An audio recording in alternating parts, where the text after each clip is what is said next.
Welcome back to Curious Commerce. Topic Fund Flow Statement, Part 2nd.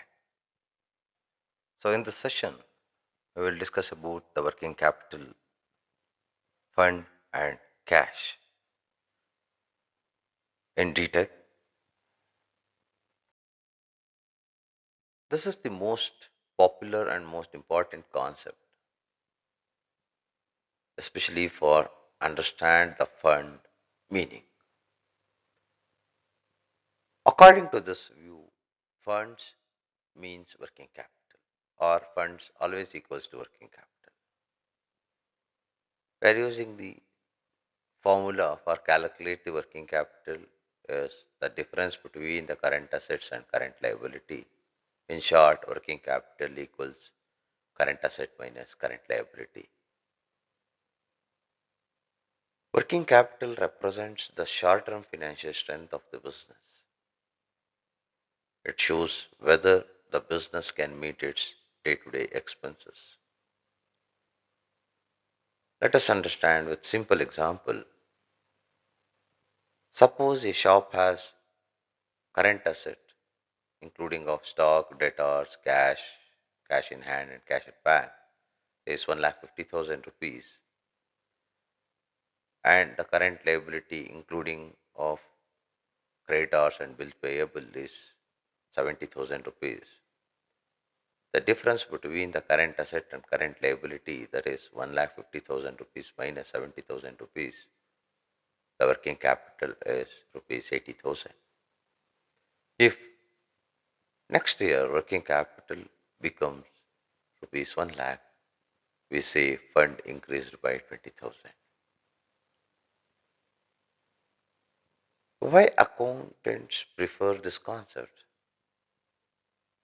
Because it focuses on operating efficiency.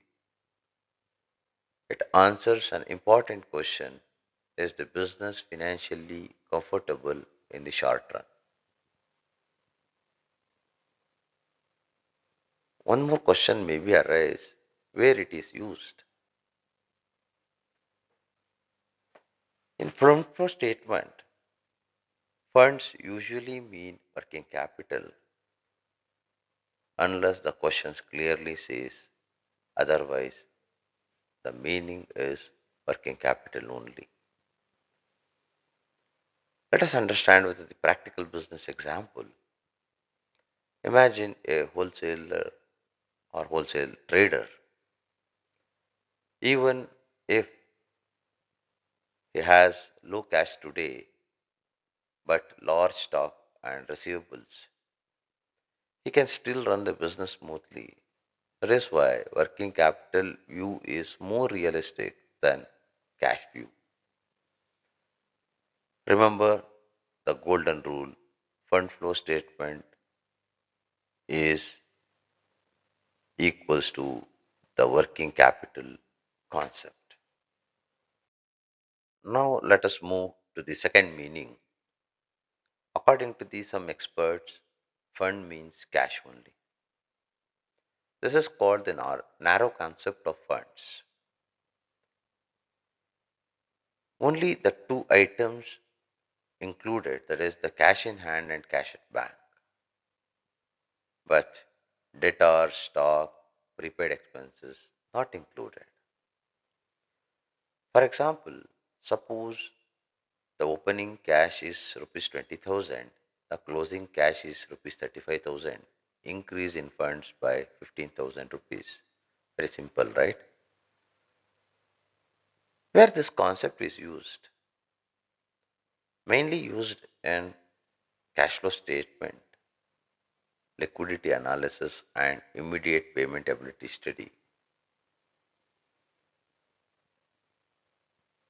The major limitation is this concept is too narrow because business strength cannot be judged by cash alone.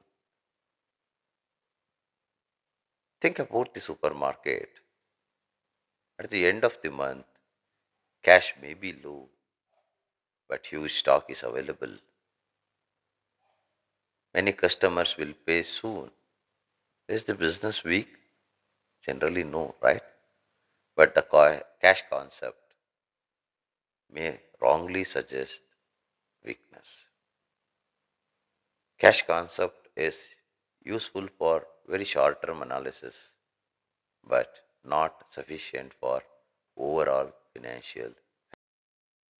Now, the third and widest meaning, according to this view, fund means total financial resources. This includes all sources of finance available to the business. Majorly, it includes share capital, reserves and surplus, long term loans, debentures, working capital, and cash, almost the entire financial strength. For example, suppose a company raises share capital around 10 lakh rupees, the bank loan is 5 lakh rupees.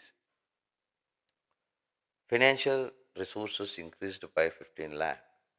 So we say fund increased.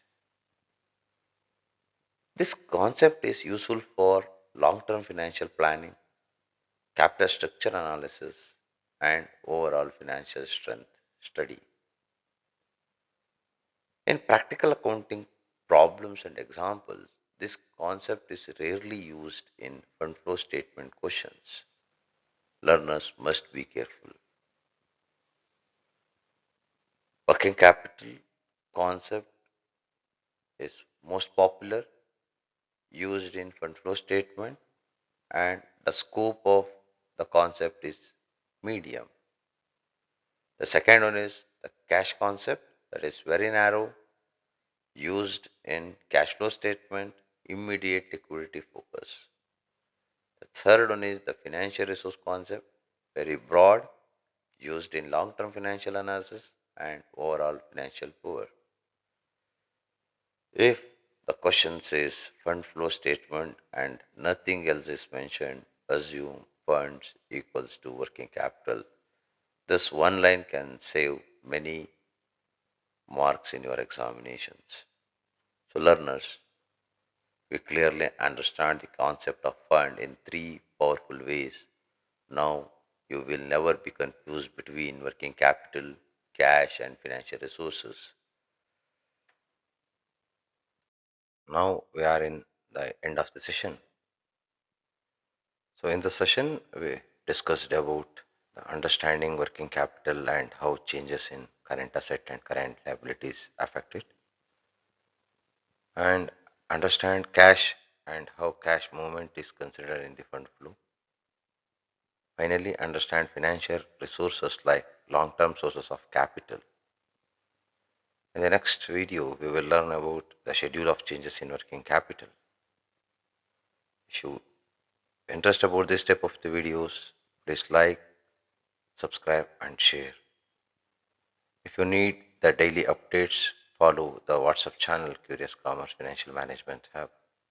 Thank you all.